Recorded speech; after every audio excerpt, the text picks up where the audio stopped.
الرحمن الرحیم فما للظالمین من نصیر، ظالموں کا کوئی مددگار نہیں۔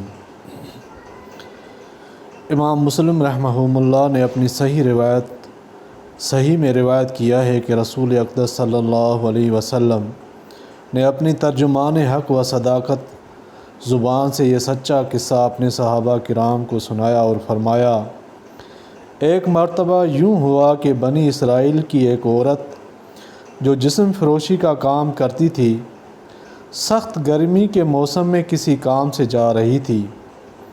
راستے میں ایک جگہ اس نے عجیب منظر دیکھا۔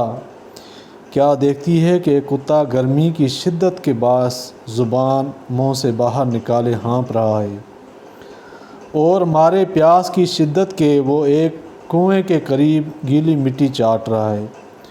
کنواں تو قریب ہی تھا، مگر کتے کے لیے ممکن نہ تھا کہ وہ اس میں داخل ہو کر اس کا پانی پی لیتا۔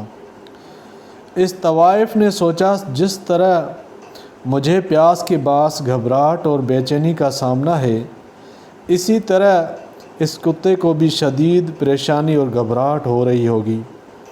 یہ بھی ایک جاندار ہے، کیوں نہ میں اس کی مدد کروں اور اس کے لیے پانی کا بندوبست کروں تاکہ یہ بھی آرام و راحت پائے۔ اب صورتحال یہ تھی کہ اس کے پاس کوئی رسی اور ڈول تو تھا نہیں، مگر فوراً ہی ایک تجویز اس کے ذہن میں آئی، اگر میں اپنا جوتا اپنے دوپٹے سے باندھ کر کنویں میں لٹکا دوں تو اس طریقے سے کچھ پانی باہر نکالا جا سکتا ہے، مگر وہ دوپٹہ اس قدر چھوٹا تھا کہ پانی کی سطح تک نہ پہنچ سکتا۔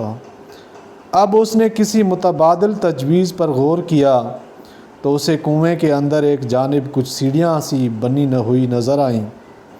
جیسا کہ پرانے دور میں رواج تھا، کنویں میں اترنے کے لیے کنویں کی دیوار میں پتھر کے چوڑے ٹکڑے نصب کر دیے جاتے تاکہ ان پر قدم رکھ کر کوئی آدمی نیچے اتر کر صفائی کا کام کر سکتا اور انہی سیڑھیوں کی مدد سے باہر بھی آ سکے۔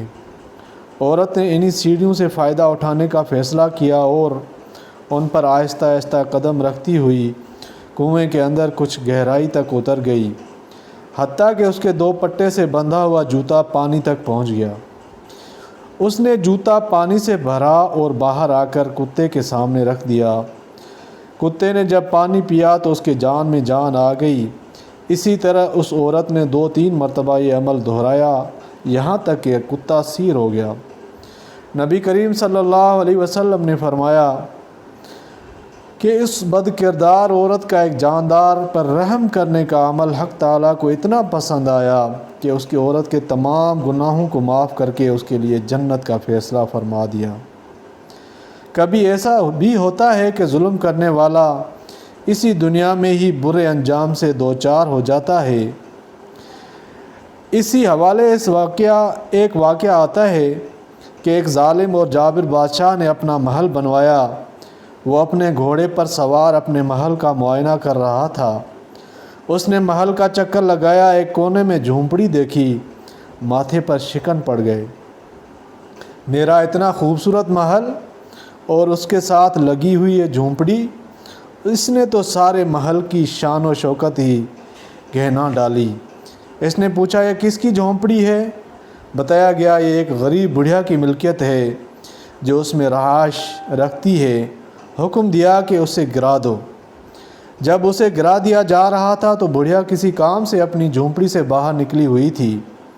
جب وہ آئی اور دیکھا کہ اس کی جھونپڑی کو گرایا جا چکا ہے تو آس پاس کے لوگوں سے پوچھا، کس نے اسے گرایا ہے؟ کہنے لگے، بادشاہ وقت نے اسے دیکھا اور گرانے کا حکم دیا۔ اس بوڑھی نے اپنے ہاتھوں کو آسمان کی طرف بلند کیا اور کہنے لگی، میرے رب، اگر جھونپڑی گرائے جانے کے وقت میں وہاں موجود نہ تھی تو کہاں تھا؟ تو کہاں تھا؟ حق تعالیٰ نے جبرائیل امین کو حکم دیا کہ اس محل کو جڑ سے اوپر اٹھاؤ اور پھر اس کے مکینوں سمیت اسے الٹا کر زمین پر دے مارو۔ انہوں نے ایسا ہی کیا۔ جب تمہارے پاس قوتور اقتدار ہو تو کسی بے کس پر ظلم کبھی نہ کرنا۔ اللہ تعالیٰ کی اس میں سخت پکڑ ہے، اور اللہ تعالیٰ جب پکڑتا ہے، اللہ تعالیٰ نے قرآن پاک میں فرمایا ان بطش ربک لشدید، میری پکڑ بہت سخت ہے، ڈھیل دیتا ہے لیکن جب پکڑتا ہے تو بہت ہی برا عذاب ہوتا ہے۔ وآخر دعوانا ان الحمد للہ رب العالمین۔